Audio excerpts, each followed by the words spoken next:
سلامات عن هبليك برات قاتلت مرب نيوز كابزي كاب مرب نيوز لو نحز ساعات زي زحزنا يوم حدشت حبريتها حيزلكم مسئله مجمريا كن عندنا توتاتهم كنقراكم ما قش مرحته واحد ناب اسمر زملكت زبطحنا حدش حبريتالو مش درب زيوت ملكوعن نصمدو بزقلص ملكوعن ناواهم بزرزر كنبلوينا صاب مጨረሻን ተጻኒሕኩም እዚኣቶም ካልኦቶም ክትሰምዑኹም እትኻል ኣይ ሓበሬታና ድማ መራሒ ብልጽግና ዝኾነ ኣብይ ኣሕመድ ሎሚ እውን ጉዳይ ዋንነት ቀይሕ ባሕሪ ዝምልከት ዝበሎ ነገር ኣሎ ኣብ መኽፈቲ መደረ ሃገራዊ ምክክር ኢሎም ፀውዕዎ ንሳቶም ወይ ከዓ እቲ ኮሚሽን ምክክር ኢሎም ፀውዕዎ ንሳቶም ብዛዕባ ሕቶ ወደብን ቀይሕ ባሕርን ዝስምዖ መደረ ኣሎ ናይ ምድላው መኽፈቲ ዝተገበረሉ መጀመርያውን በቲ ናይ ቀይሕ ባሕሪ ዋንነት ጉዳይ ዝምልከት እዩ ተጀሚሩ እዚ ነገር እዚ ሓድሽ ኣጀንዳ ንምዃኑ ክገብርዎ ይፅዕሩ ከም ዘለዉ ፕላን ተታሒዙሉ ከም ዘሎ ኣብ ዝሓለፈ ምድላውና ነጊርናኩም ነርና ኢና ሕዚ እውን ኣስፋሕ ቢልና እቲ እንታይ እዩ ዝካየድ ዘሎ እንታይ ዓይነት ፕላን ከለዎም ዝብል እውን ናብ ኢድና ዝበፅሕ ሓበሬታ ኣሎ ክነግረኩም ኢና ብዛዕባ ተንኮላትን ፅዕንቶታትን ልኡኽ ኣሜሪካ ኤርቪን ማሲንጋ ዝምልከት ኣብ ልዕሊ ትግራይ ሓድሽ ጥቕሙን ጉድኣቱን ናባኹም ከብሎ እየ እቲ ሎማዓንቲ ናብ መቐለ መፅኡ ዝነበረ ኤርቪን ማሲንጋ ኣምባሳደር ናይ ኣሜሪካ ኣብ ኢትዮጵያ ማለት እዩ ብዛዕባኡ ድማ እቲ ንትግራይ ክጠቕማ ዝኽእል ጥቕምታትን ክጎድኣ ዝኽእልን ጥቕምታት እቲ ጉድኣታትን እውን ብዝርዝር ናባኹም ክነብሎ ኢና እቶም ዝወፁ ዘለዉ ሓደሽቲ ሓበሬታታት እውን ኣለውና ክሳብ መጨረሻ ምሳና ፅንሑ እዚ ምድላው እዚ ናብ ኩሉ ንክበፅሕ ድማ ሼር ምግባር ኣይትረስዑ ክብረት ተኸታተልቲ ምክንያቱ ድማ ኩሉ ህዝብና ኢንፎርምድ ኮይኑ ሓበሬታ በብእዋኑ ንክበፅሑ ማለት እዩ سبسكرايب نقولكم ما حدش بيتسوكون خبلكم يدل حزين نفتنا مجمرة دس بالحبرية خلفكم كله مجشة مرحته وحتنا بأسمرة زملكتيو زبط حنا حدش حبرية خمس ملاحته استوسنوا لعلوت مريحنتنا يحوحت أب أسمرة كيدون كم زغني وحد حبريتا أنا بإيدنا بزح له شم زرزر كي ترفي تحبريتا بزح ناني ركوبرة تخاتلتين تكون قنتي شم زرزر مزرزر ويكا معس كيدون قال ملز باللي يسنحلنا مو نافتي وانا نتبكوس دوكم كله جن اتي أب مونجو مرحتنا يتجراي ناي إيرتران زكبر دلو ركوات حزون تتأنا خير قات إلو خمزلون بتومنا يحوحت مرحت دما ببجزيو سرع زخنا ريليشن مالت سرع خبلكم كله بتي وقعوا زي كونا ريليشن صمغ زبها المنقصات ينقصوا خمس زلون اتناي صمدو منقصات دما حزون ابزل على درجه بتيحو خمس زلون براخ وسيخو خمس زلون كمون كالوت تزامرتن كالوت بارتنرات وسيخو ادماسو الناس فحي خيد كم زلون اب قربا غزي كغلصو زبحال زلو عبيت معبالتات ون كم زلون بصحنا حبريت ترغاق زلو خبرات تهاتلتي جزين تهيبكا زي سماعيلن تبحال ነገር ኣሎ ኢሞ خبرات ተኻተልቲ ሕዝውን እቲ ድሕርዝቶ ሰነ ግዜ ይፋኽ ግበር ይተዋሂሉ ዘሎ ሓበሬታ ተዝነግረኩም ነይረ ደስ ብልን እንተኾነ ግን ሕዝውን ሁላትና ብትዕግስት ንጸበ ሓድሽ ነገራት ኣብ ቀረባ መዓልቲ ዓበይቲ ኣጀንዳታት ክኾኑ ዝኽእሉ ዓበይቲ ንህዝብናውን ዓበይቲ ዝኾኑ ብስራታት ክኾኑ ዝኽእሉ ካፍቲ ናይ ጽምዶ ፓርትነርሺፕ ሕዝውን ክወፁ ከም ዝኾኑ እናተነገረ ዝርከብ እቲ ጽምዶ ግን ሕዝውን ኣብ መንጎቶም ላዕለዎት መሪሕነታት በብግዚኡ ዝግበር ናይ ሚይጥ ወይ ካት ናይ ዘተ ነገራት ኣሎ ኣብ ዝሓለፈ ናይ ወታደራዊ ጀነራላት ተማይጦም ከም ዝነበሩ ተራኺቦም ከም ዝነበሩ ናባኹም ኣቢልናኩም ነርና ኢና ናይ ዝሓለፈ ፕሮግራምና ሕዚ ድማ ቶም ናይ ፖለቲካል መሪሕነት ናይ ህወሓት ከለምባል ኣይንኽእልን ምክንያቱ ድማ እቲ ናይቲ መንቀሳቐስ ምሽጥር ምውፃእ ከይኾነና ከም ሚድያና እውን ነቲ ዝግበር ዘሎ መንቀሳቐስ ዲፕሊካ ዝበጥሐና ሓበሬታ እቲ ዝተወሰነ እዩ ናባኹም ክነብሎ ንምኩር ዘለና ማለት እዩ خبرات ተኸታተልቲ ምክንያቱ ድማ እቲ ናይ ፖለቲካውን ዲፕሎማሲያውን ኣካይዳ ንዑ ብዘይ ጎድእ መልክዑ ከምኡውን እንተኾነ ግን ንህዝብና ግን ኢንፎርምድ ብዝገብር መልክዑ ህዝብና እቲ መንቀሳቐስ ንሱ ኣብ ምንታይ ደረጃ በፂሑ ኣሎ እንታይ ዓይነት ምዕባለታት ኣለው እቲ ጽምዶሎ ድየለን ዝብል ሓደ ሓደ ሕቶታት ዝበፅሐና ሕቶታት ኣሎ ንዑ ንምምላስ ዝኣክል እዩ ዝነገር እዚ ከቕርበልኩም ደልየምበር ብዙሕ ዘድሊ ነገር እውን ኣይነበረ እንተኾነ ግን ሕዚ እውን እቲ መንቀሳቐስ ንሱ ብዝተፈላለዩ ከባቢታት ኣድማሱ ናስፍሐ ዝርከብ ሕዚ ድማ ናይ ሶማልያ ሓይልታት ናይ ኢትዮ ሶማሌ ማለት እዩ خبرات ተኸታተልቲ ናይቶም ሓይልታት እውን ከም ዝተጸንበሩውን ኣብ ዝተፈላለዩ ክፋላት ናይ ዝዓዲ ድማ ሰፊሕ መሓውራቱ ብምንቅስቓስ عبيت زبالو بارتنرات يفتر كم زولون يتزوج زول حبريت هذا ملاحظ له خبرات تهاتلتي إتهم نيحوات مراحتي أفتي خدو أفتي زجبروا ومجاشد ما بزعوا عبيتي بوينتات مالتون أبو زوبانا زمع بالزلو جزاو معبالتات إتناي بالتقنا من كسقاس تزجورو زولو من كسقاسات أو ناي بفلايد ما فتناي لو مغنى من كسقاسات ጽንሕ ኢሎም ክነግረኩም ይፍት ናይ ቀይሕ ባሕሪ ዝበሃል መንቀሳቐሳት ከም በሓድሽ ፕላን ገይሮም ለለው እቲ መንቀሳቐስ ንሱ እንታይ ይመስል ንዝብል ኮታስ ኣብ ትግራይ ናብ ኤርትራን ከጋጥም ዝኽእል መጠነ ሰፊሕ ወራር ናይ ኢትዮጵያ ብዝተፈላለዩ መልክዑ ይዘጋጀው ስለዘለዉ ነቲ ናይ ኩናት ከበሮ ኩናት ከትርፍ ዝኽእል ኣቐዲምካ ናይ ምክልኻል ስራሕቲ ንምስራሕ ከምኡውን ዓቕምኻ ካብ መጀመሪኡ ዓቕምኻ ኣደላዲልካ እቲ ናይ ፖለቲካውን ወታደራውን ዲፕሎማስያውን ዓቕምታትካ ኣደላዲልካ ነቲ ናይ ተደራዳራይነት ዓቕምኻ ንምዕባይ ዝብል ዓበይቲ ዝበሃሉ ገምጋማት ከም ዝተገበሩን ዓበይቲ ዘታት ከም ዘካየዱን እዩ እቲ ዝበፅሐና ሓበሬታ ዘመላኽት ዘሎ ክቡራት ተኸታተልቲ እዚ ሓበሬታ እዚ ሕዚ እውን ናብ ኩሉ ህዝብና ክበፅሕ ኣለዎ ሼር እንተትገብርዎ እውን ደስ ይብለኒ ማለት እዩ ናብቲ ናይ ቀፃሊ ሓበሬታ ክሕልፈኩም ከለኹ ከዓ መራሒ ብልፅግና ዝኾነ ኣብይ ኣሕመድ ሎሚ እውን ጉዳይ ዋንነት ቀይሕ ባሕሪ ዝምልከት ኣብቲ ናይ ምክክር ኮሚሽን ኢሎም ዝፀውዕዎ ሎማዓንቲ ኣብ ኣዲስ ኣበባ ዝተጀመረ ናይ ድራማ ምክክር ዝበሎ ዘረባ ኣሎ ኣብቲ ዘረባ ንሱ ድማ እንታይ ዝብል ብዛዕባ እቲ ናይ ቀይሕ ባሕርን እቲ ናይ ወደብ ዓሰብን ዝምልከት እዩ እቲ ዋና መደሩ እንታይ ዝብል ቃል ብቓል ከም ብበልኩም ከለኹ ናይቲ ብልፅግና መራሒ ዘረባ ማለት እዩ ያልተመረጠ መንግስት በሸፍጥ ከቀይ ባህር አባረረን ይዝብል ዘይተመረፀ መንግስቲ ሸፊጡ ካብ ቀይሕ ባሕሪ ክንባረር ጌርና ይዝብል ዘሎ ኢትዮጵያ ለዘመናት ያስከበረችውን ቀይ ባህር ያልተመረጠ መንግስት በሸፍጥ የጂኦግራፊ እስረኛ ያደረገበት ምክንያት በውስጣችን ያለ ስንፍና እንጂ የኢትዮጵያውያን መሻትና ጥቅም ማስቆም የሚችል ኃይል ስለነበረ አይደለም እዚ መን ይሉ ዘሎ ኣብይ ኣሕመድ ማለት ሎ ማዓንቲ ኣፍትናይ ምክክር ኮሚሽን ይሉ ዝጀመሮ ድራማ ተናይ ታላዕለዊት ኮሚሽነር እውን ካብዚ ድራማ እዚ ዓርሰ ይግሊል ኣለኹ ኢላ ዘግለለትሉ ድራማ እናተኻየደ ይዝርከብ ሎ ማዓንቲ ጀሚሮ ኢሎም ኣለዉ ኩላቶም ቶም ናይ ብልጽግና ማሕውራት ኣብዚ ነገር እዚ ከኣቲ ብጣዕሚ ሴንሲቲቭ ዝኾነ ኢንፎርሜሽን መምሕልላፍ ዝኽእል ኣብይ ድማ ናይ ቀይሕ ባሕሪ ጉዳይ ዘይተመረፀ መንግስቲ እዩ ክንባረር ጌርና ተኡ ዘሎ ጥቕሚ ተኡ ዘሎ ናይ ኢትዮጵያውያን ጥቕሚ ክነኽብር ብዘይ ምኽኣልና ብናይ ውሽጥና ስንፍና ዳእምበር ነቲ ነገር ንሱ ክከላኸል ዝኽእል ደጋዊ ሓይሊ ስለ ዘለዎም ኣይኮነን ይብል ዘሎ እዚ ማለት እንታይ ማለት እዩ ኤርትራውያን ዓቕሚ ኣለዎም ስለ ዝኾነ ይኮኑን ነቲ ቀይሕ ባሕሪ ንሱ ከሊኦምና እቲ ሽግሩ ግን ዘይተመረፀ ዝነበረ መንግስቲ ማለት እውን ዝብሎ ዘሎ ነቲ ናይ ኢህወዴግ መንግስቲ እዩ እቲ ናይ ኢህወዴግ መንግስቲ ብናይ ውሽጥና ስንፍና ንኤርትራውያን ኣሕሊፉ ሂብዎም እምበር ንሕና ዓቕሚ ስለዝሰኣና ወይ ከዓ እቶም ኣብ ደገ ዘለቶም ኤርትራውያን ዓቕሚ ስለዘየለዎም ኣይኮነን ሲኢናዮ ከምኡውን ናይ ወደብ ኣልባ ገይሮምና ዘለዉ እስረኛታት ገይሮምና ዘለዉ ኢሉ እዩ ኣመሓላሊፉ ዘሎ እዚ ካብ መሓላለፍ ዝኽኣለ ኣብቲ ናይ መጀመርያ ናይ ምክክር ኮሚሽን ዝበሃል ሕዚ እውን ካሊእ ዓይነት ኣጀንዳ ንምፍጣርን ኣብቲ ምክክር ኮሚሽን ዲፕሊ ክንዲ ኣጀንዳ ኣብኡ ክንዲ ምግባር ብናይ ደገ ዘሎ ነገራት ከምዚ ምስትብባል ዝብልዎ ንሳቶም ባዕሎም ሕዚ እውን እቲ ህዝቢ እቲ ትኩረቱ ናብቲ ደገ ንምግባር ኣብቲ ናይ ውሽጡ ዘሎ ሕምስምስ ንኸይገብር ከምኡ ድማ እቲ ናይ ቀይሕ ባሕሪ ከም ብዓብዪ ኣጀንዳ ተፈጢሩ ከምዚ እንትደልይዎ ተለዉ ዘብረውን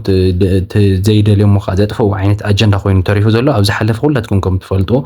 ናይ ኣጀንዳ ናይ ቀይሕ ባሕሪ ሕዚ እውን ኣጀንዳ ኩላትና እዩ ክንቅፅለሉ ኢና ናበሉ ነይሮም ንዝተወሰነ ግዜ ከዓ ኣጥፈ ኣቢሎሞ ነይሮም ሕዚ ከዓ ክደልይዎ ከለዉ ፕላን ብዝኾነ መልክዑ ብዝተፀንዐ መልክዑ ኣብ ዝሓለፈ ፕሮግራምና እውን ነጊርናኩም ነርና ኢና ክቡራት ተኸታተልቲ ሕዚ እውን ፕላን ብዝኾነ መልክዑ ብዛዕባ ቀይሕ ባሕርን ናይ ዓሰብን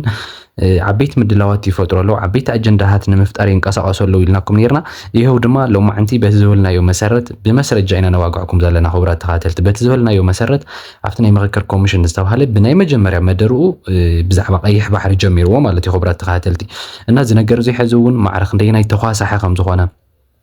ኣብ ኢትዮጵያ ዝፍጠር ዘሎ እቲ ናይ ከምዚ ዥዋዥዌ ዝብልዎ ናይ ሸውለል ዓይነት ፖለቲካ ዘሎ ከዓ ቤቶም ናይ ደገ ሓይልታት ናይ ምምኽናይ ነገራት እውን ከም ዘሎ ኮይኑ ማለት እዩ እቲ ናይ ብልፅግና ሓይሊ ምስኣን ኣብ ባዕሉ ሓይሊ ዓቕሚ ሲኢነ ዘይኮነ ዝብል ሲ ኣብቲ ኩሉ ግዜ ኣብቶም ናይ ደገ ሓይልታት ዝተንጠልጠለ ዓይነት ምክንያት ንህዝቡ ከቕርብ ከሎ እዩ ዝፍለጥ እሞ ሕዚ እውን እዚ ነገር እዚ ይቐፂሉ ኣሎ ክብለኩም ይደሊ ክቡራት ተኸታተልቲ እዚ ነገር እዚ ሕዚ እውን ንኤርትራውያን ዝምልከት ጉዳይ እዩ ኤርትራውያን ሕዚ እውን ኣብዚ ነገር እዚ ማዕረኽ እንደየናይ ጠንከራ ሃት ክኾኑ ከም ዝኽእሉ ንምግማት ቀሊል እዩ ብዛዕባ ግዝኣቶምን ብዛዕባ ወደቦምን ባሕሮምን ሕዚ እውን ማዕረኽ እንደናይ መስዋዕት ዝኸፈሉ ህዝብታት እዮም ነዚ ነገር እዚ ሕዚ እውን ብኸመይ ዓይኒ ይርእዎ ዝብል ንዕኦም ዝምልከት ኮይኑ እቲ ኣጀንዳ ግን ነዚ ይመስል እቲ ንቐፃሊ ክወሃብ ተሓሲቡ ዘሎ ኣጀንዳ እውን ብዛዕባ ኣብ ትግራይ ዝቕፅል ዘሎ ዕፅዋን ክባን ዘይኮነሲ እቲ ከመይ ጌርካ እቲ ኣብ ትግራይ ዘሎ ስርዓት ኣሊኻ ትግራይ ፓራላይዝ ጌርካ ናብ ኤርትራ ቐፂልካ ኤርትራ እውን ዘሎ ስርዓት ቀይርካ ፓራላይዝ ጌርካ ትናይ ወደብ ባሕሪ ናብ ኢትዮጵያ ከመይ ጌርካ ይምለስ ዝብል ኣጀንዳ ጀስት ይገብርዎ ደማ ይገብርዎን ዝብል ናይ ግዜ ጉዳይ እዩ ሕዚ እውን ግዜ ዝምልሶ ጉዳይ ክኸውን እዩ ዓቕሚ ሃልይዎ ብልፀግና ንትግራይን ኤርትራን ከምዚ ክገብር ዝኽእል ዓቕሚ ኣለዎ ኢለ ኣይኣምንን ግን እቲ ንግዚኡ ዝወሃብ ኣጀንዳታት ግን በዚ ስርዓት እዚ ፕላንድ ዝኾነ ዝተሓሰበሉ ብመደብ ዝኸይድ ዘሎ ኣካይዳ እዩ ክቡራት ተኸታተልቲ ኩሉ ግዜ ከምቲ ንነግረኩም መጀመርያ ኣብ ብልፅግና መደር ብኣጀንዳ መልክዕ ክትወሃብ ነቶም ካድረታቱ ነቶም ኣፈኛታቱ ይህብዎም ከመይ ገይሮም ከኺድዎ ከም ዝኽእሉ ድማ ብናይ ባዕሎም መሓውር ዘለዎም ጀስት ኢንፎርምድ ኮይኖም እዮም ዝፀንሑ ካብኡ ነቲ ህዝቢ ከም ብሓዱሽ ናይ ምልዓዓል ፕሮፓጋንዲስታ ተዋፊርካ ነቲ ህዝቢ ሆ መበል እዩ ናይ ኢትዮጵያ ህዝቢ ከም ትፈልጦ ኩሉ ግዜ ምንጭብጫብ ጥራይ ከም ዝኾነ ስርሑ እዩ ሕዚ እውን ኣብቲ ናይ ቀይሕ ባሕሪ ብዛዕባ እቲ ኣብ ትግራይ ዝምዕብል ዘሎ ሓደ ሓደ ስትሬናት ወይ ከዓ እቲ ዘሎ ምስሕሓባት ስዒቡ ኣብ ልዕሊ ትግራይን ኣብ ልዕሊ ኤርትራን ዓበይቲ ዝበሃሉ ኣጀንዳታት ንምፍጣር እዩ ተሓሲቡ ዝስራሕ ዘሎ ክቡራት ተኸታተልቲ እዚ ከም ብዋዛ ዝረአ ነገር ኣይኮነን ንኣብነት ኣብይ ኣሕመድ ብዙሕ ግዜ ብዛዕባ እቲ ናይ ህዝብን ህዝቢ ምበኣስ ፖለቲከኛታት እርስ በርሶም ምበኣስ ነንባዕሎም ማለት እዩ ኩሉ ግዜ ነንሕድሕዶም ከበኣሶም ዝረኣየሉ ነገር ኣሎ ኣብዚ ነገር እዚ ሕዚ እውን ብዙሕ ርሕቐት ዝኸደ ኣብይ ሕዚ ድማ ብቁሉዕ ከምቲ ቅድሚ ሕዚ ዝገብሮ ዝነበረ ብሕቡ ኣቢሩኡ ገለ ዘይኮነ እዚ ብቁሉዕ ህዝብን ህዝቢ ንምባስ ኣብቲ ናይ ትግራይን ኤርትራን ኣብቲ ናይ ትግራይን ኣምሓራን ህዝብታት ዘሎ ሰላም ንምዝራግ ወይ እውን እቲ ሕዚ ተፈጢሩ ዘሎ ምፍሕፍሓት ናብ ዝለዓለ ደረጃ ንምብፃሕን ክልቲኦም ህዝብታት ንኸይሰማምዑ ንምግባርን ኣብ ዝሓለፈ ኣብ ደብረ ማርቆስ ከይዱ ዝተዛረቦ ሰሚዕኩም ኣለኹም ክቡራት ተኸታተልቲ እንታይ እዩ ዝብል ብዘመነ ዮሃንስ ግዜ ብዘመነ ሃፀይ ዮሃንስ ግዜ ኣብ ልዕሊ ኣምሓሩ ዝበፅሐ ነገር ባዕልኹም ኢኹም ትፈልጥዎ ኢሉ ተዛሪቡ ነይሩ እዚ ማለት እንታይ እዩ ተጋሩን ኣምሓሩን ካብ ቀደም ጀሚርኩም ካብ ጥንቲ ጀሚርኩም ተሰማሚዕኩም ኣይትፈልጡ ነንባዕልኹም እናተበዳደልኩም ኢኹም ትነብሩ እቶም ናይ ትግራይ መራሕቲ ዝነበሩ ናይ ሽዑ ገዛእቲ ናይ ኢትዮጵያ ገዛእቲ ዝነበሩ ድማ ኣብ ልዕሊኹም ዘብፅሕዎ በደል ባዕልኹም ኢኹም ትፈልጥዎ ምባል እዩ እዚ እንታይ እዩ ናብ ዘይቆስልካ እንታይ ምለሰሉ እዩ ዝበሃል ክቡራት ተኸታተልቲ ባዕልኹም ኣለዎ እዚ ናብ ዘይምልከቶ ነገር ኣትዩ ሃለውሎ ግብል ነቲ ህዝብን ህዝቢ ነንባዕሉ ንምበኣስን ንምብላዕን ሰላም ክፈጠር ዝኽእል ህዝቢ እናሃለወ ንሰላም ምእንታን ከይፍጠር ሓድነት ከይፍጠር ሓድነት እንተፈጢሩ ናይ ብልፅግና ስራሕትታት ከተኣጓጉል ይኽእል እዩ ምትእጉጓል ጥራይ ዘይኮነ ድማ ካብ ስሮ ምሒው ክሰድድ ዝኽእል ህዝቢ ስለ ዝኾነ እዚ ህዝቢ እዚ ክልቲኡ ሓድነት ንኸይፈጥር እቲ ናይ ሰሜናውያን ዝበሃል ዘሎ ሕብረት ሕዚ እውን ዝቐፀል ዘሎ እቲ ናይ ፅምዶ መንቀሳቐሳት ኣብ መንጎ ትግራይ ኤርትራን ፋኖን ዘሎ መንቀሳቐሳት ከምኡ ናይ ሱዳን ካልኦት ሓይልታት ንሓዊሱ ንሱ ሱር ሰዲዱ ናብቲ ናይ ህዝቢ እኹል ዝበሃል ርቡሕ ዝኾነ ቅቡልነት ከይህልዎን እቲ ህዝቢ ድማ ኩሉ ተሓባቢሩ ሓደ ዓይነት ድምፂ ንኸየስምዕን እዩ እዚ ነገር እዚ ዝተንኮል እዚ ኩሉ ግዜ ዝግበር ዘሎ ማለት እዩ ክቡራት ተኸታተልቲ እዚ ጥራይ ኣይኮነን ኣብ ዝሓለፈ ኣብ ጎንደር ዝተፈፀመ ሓደ ዝሰርሖ ሓደ ፕሮጀክት ነይሩ እቲ ኮሪደር ልምዓት ኢሎም ፀርሕዎ ማለት እዩ ክቡራት ተኸታተልቲ ኮሪደር ልምዓት ከምርኦ ከለዎ ድማ እንታይ ክብል እዩ ተዛሪቡ ነይሩ ሕዚ እውን ብጣዕሚ ታርጌትድ ዝኾነ ዘረባ ይዛረብ ሰብኣይ እዚ ኣብ ጎንደር ኮሪደር ልምዓት ክንሰርሕ ከለና ንምንታይ ኣብ ጎንደር ተሰሪሑ ኢሉ ዝተቃወመና ኣብ ኦሮሞ ዘሎ ህዝቢ ወይ ከዓ ወለጋ ዘሎ ህዝቢ ኣይኮነን መገዛ ናይ ባዕልኹም ህዝቢ ናይ ባህር ዳር ህዝቢ ግን ንምንታይ ኣብ ባህር ዳር ዘይተሰርሐ ኢሉ ተቃዊሙና ኢሉ ተዛሪቡ ነይሩ ክቡራት ተኸታተልቲ ተስታውሱ ተኮይንኩም እዚ እውን ሕዚ እቲ ኣብ መንጎ ክልተ ሓው ህዝቢ ዘሎ ወይ ከዓ እቲ ኣብ መንጎ ናይ ሓደ ህዝቢ ዘሎ ሓድነት ንምብትታንን ጥርጣረ ንምፍጣርን ሰላማዊ ዝኾነ ርክብ ንኸይህልዎምን ምግባር እዩ ክቡራት ተኸታተልቲ እዚ ታክቲካል ኣካይዳ እዩ ናይ ብልፅግና ኣካይዳ ኩሉ ግዜ ህዝቢ ንህዝቢ ኣብ ምብላዕ ፖለቲከኛ ኣብ ምብላዕ ኩሉ ግዜ እርስ በርስኻ ወይ ከዓ ነንሕድሕድካ ኣብ ምብላዕ ዝተመስረተ ናይ ምድማር ፖሊሲ ስለ ዝኽተሉ ሕዚ እውን እዚ ነገር እዚ ኣጠናኺሩ ቀፂሉ ኣብ መንጎ ትግራይን ኣብ መንጎ ኣብ መንጎ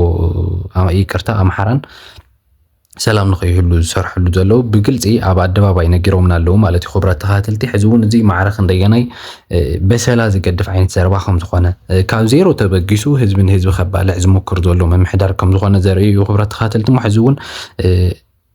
ተሪርና ክንቃለሶ ይግባና ሃርድ ላይነርስ ክንከውን ይግባና ክብረኩም ይደሊ ክብረት ተኸታተልቲ ናፍቲ ናይ መወዳእታ ሓበሬታና ካልፈኩም ከለኹ ከዓ ብዛዕባ ተንኮላትን ፅዕንቶታትን ልኡኽ ኣሜሪካ ኤርቪን ማሲንጋ ዝምልከት ኣብ ልዕሊ ትግራይ ዝምልከት ጥቕሙን ጉድኣቱን እናባኹም ከብል ኢለኩም ነይረ እዚ ያው ሓንቲ እውን ኢልናዮ ስለዝኾና ብዙሕ ግዜ ዘጥፈሉ ዓይነት ኣጀንዳ ኣይኮነን ናይ ከም ዝፍለጥ ኤርቪን ማሲንጋ ሎማዓንቲ ኣብ መቐለ በፂሑ ተመሊሱ ኣሎ ናብ ኣዲስ ኣበባ ከይዱ ኣሎ ኣብዚ ነገር እዚ ብክልተ ዓይኒ ክንሪኦ እዩ ዝግበአና እቲ ናይ ኤርቪን ማሲንጋ ናይ መቐለ ጉዕዞ ብክልተ ዓይኒ ክንሪኦ ከለና ሓደ በቲ ጉድኣቱን በቲ ጥቕሙን ማለት እዩ በቲ ጉድኣቱ ክንሪኦ እንተኮይና ናይ ብልፅግና መንግስቲ ብመዳይ ዲፕሎማሰኛታት ኣቢሉ ዓብይ ናይ ዲፕሎማሲ ዓወት የመዝግበ ኣሎ ክብለኩም ይኽእል ምክንያቱ ድማ ነቶም ዲፕሎማሰኛታት ናብ ትግራይ ዝሰዶም ዘሎ ኣብዮም ኒኦም ብቲ ናይ ፕሪቶሪያ ውዕልታት ኣፍሪሶም እዮም ስምዑለይ ኣነ ክንደይ ግዜ ሽምግልና ይሰድድ ኣለኹ ግን ክሰምዑን ኣይከኣሉን ካብ ዓቕሚ ብላዕሊ እናበለ እቲ ናይ ዲፕሎማሲ መክሰባት ናብ ባዕሉ ይገብሮ ኣሎ ማለት እዩ እቲ ካልኣይ ከዓ እቶም ብዲፕሎማሰኛታት ኣብ ልዕሊ ትግራይ ካሊእ ዓይነት ኣረኣእያ ፐርሴፕሽን ክህልዎም እዩ ዝገብር ዘሎ እቲ ናይ ኣረኣእያ ምቕልባስ ዝበሃል ነገር ኣሎ ኣብ ፖለቲካ ዓለም ክንከይድ ከለና እቲ ናይ ዲፕሎማሲ ማሕበረሰብ ብጣዕሚ ወሳኒ ዝበሃል ብፅሒት እዩ ዝፃወት ህዝብካ ብቻ ስለ ዝኣመነካ ወይ ከዓ ትክክለኛ መንገዲ ስለ ዘለካ ጥራይ ኣብ ፖለቲካዊ ዓለም ዕውት ክትከውን ኣይትኽእልን ምክንያቱ ድማ ብጎኒ ዝመፅእ ተፃባኢ ብዙሕ ስለ ዝኾነ እተን ሃገራት ናይ ዓለምና ሃገራት ድማ ነናይ ባዕለን ኢንተረስታት ስለ ዘለውን ብፍላይ ከዓ ኣብቲ ናይ ቀይሕ ባሕሪ ዞባ ቀይሕ ባሕሪ ስቆይለን ዝዕዘበኦ ነገር ኣይኮነን ደርብዮኖ ዝኸዳ ቦታ እውን ኣይኮነን ምክንያቱ ስትራቴጂክ ቦታ ስለዝኾነ ስለዚ ድማ ኣብዚ ነገር እዚ ሕዚ እውን ትግራይ ዲፕሎማስያዊ ፅዕንቶታት ይበፅሓ ከም ዘሎን ከምኡውን እቲ ናይ ፕሪቶሪያ ዝበሃል ኣግሪመንት ተሓሲት ከም ዝኾነትን ተገይሩ እዩ ዝቐረፅ ዘሎ ክብለኩም ይደሊ በቲ ጥቕሙ ሓደ ገፅ ጥቕሙ ክንርኢ ከለና ከዓ ያው ሓቂ እንተሃልይዎን መቸም ኣሜሪካ ኩሉ ግዜ ምስ ጉድእ ወይ ከዓ ምስ ዝተወፅዐ ህዝቢ ኮይና ኣይትፈልጥን ምስ ትግራይ እውን ኮይና ኣይትፈልጥን ተትኸውን ነይራ ቅድሚ ሕዚ እዚ ኩሉ ሽግር ክበፅሐና ከሎ እዚ ኩሉ ኢትኒክ ክሊንሲንግ ክትብሎ ከላ ምዕራብ ትግራይ ዝበፅሐ ጫፍጫፍ ኣብ ትግራይ ዝበፅሐ ጫፍጫፍ ጀኖሳይድ ምበለቶ ነይራ ብዙሕ ነገራት መሰርሐት ነይራ እንተኾነ ግን ሕዚ እውን ኣብ ጎኒ ትግራይ ዘሎ ህዝባን ፈጣሪያን ጥራይ ስለ ዝኾነ ኣሜሪካ ካብ ብዙሕ ተስፋ ዘይንገብረሉ ዓዲ ኮይኑ እናሃለየ ኣብቲ ናይ ፖለቲካ ኣካይዳና ግን ሕዚ እውን ኣብቲ ናይ ዲፕሎማቲክ ማሕበረሰብ ብዙሕ ነገር ከም ዝጎድለና ንምርኣይ ዝኣክል እዚ ነገር ዘምፅዮ ዘሎ ክብረት ተኸታተልቲ ፅቡቅ እዩ ብርግፅ እቲ ናይ ኣሜሪካ ኣምባሳደር ሕዚ እውን ነቲ ናይ ውዕሊ ፕሪቶሪያ ኣግሪመንት ናብኡ ተመለሱ ዝብል ሓሳብ የቕሪቡ ዘሎ ባዕሉ ናብቲ ፕሬስ ኮንፈረንስ ከም ዝበሎ ነገር እውን ፅቡቅ ኣካይዳ ዘሎ ይመስል ኣንፈታት እዩ እምበር ጀስት ክሳብ ሕዚ ዝተፈፀመ እዚ ዝበሃል ዝጭበጥ ስራሕ ኣይተሰርሐን ዘሎ ግን እቲ ሓደ ፅቡቅ ነገሩ እቲ ካልኣይ ፅቡቅ ነገሩ ከዓ ብዛዕባ እቲ ኣብ ትግራይ ከጋጥም ዝኽእል ድርቂ ዝምልከት እውን ተዘራሪብና ኣለና ኢሉ ኣሎ እዚ እውን ክሳብ ሕዚ በቲ ዘሎ ሓበሬታ ንዝቕፅል ናይ ሰብኣዊ ሓገዝ ከመይ ጌርና ፕላን ከም ንገብር ኢና ተዘራሪብና ዝብል ሓበሬታ እውን ወፂኡ ኣሎ እዚ እውን ፅቡቅ ነገር እዩ እዞም ክልተ ፅቡቃት ነገራት እዚኦም ርኢና ኣለና እንተኾነ ግን እቲ ናይ ዲፕሎማሲ ስራሕትታት ናይ ትግራይ ሕዚ እውን ሉዝ እናገበረ ትግራይ ተሸናፊት ሉዘር እናኾነት እቲ ናይ ቲፒኤልኤፍ ጉጅለ እውን ጀስት ከም ብጣዕሚ ሓደገኛ ዝኾነ ምንቅስቃስ ገይሮም እዮም ዝቐርፅዎ ዘለውና ኣብዚ ነገር እዚ ሕዚ እውን ዓብይ ቃልሲ ይሓተና ኣሎ ክብለኩም ይደሊ ክብራት ተኸታተልቲ ኣነ ሎማዓንቲ ዝነበረኒ ምድላው ኣብዚ ዛዚመ ኣለኹ እዚ ሓበሬታ እዚ ንኩሉ ማሕበረሰብ ንክበፅሕ ድማ ሼር ምግባር ኣይትረስዑ ክብለኩም ይደሊ ሰላም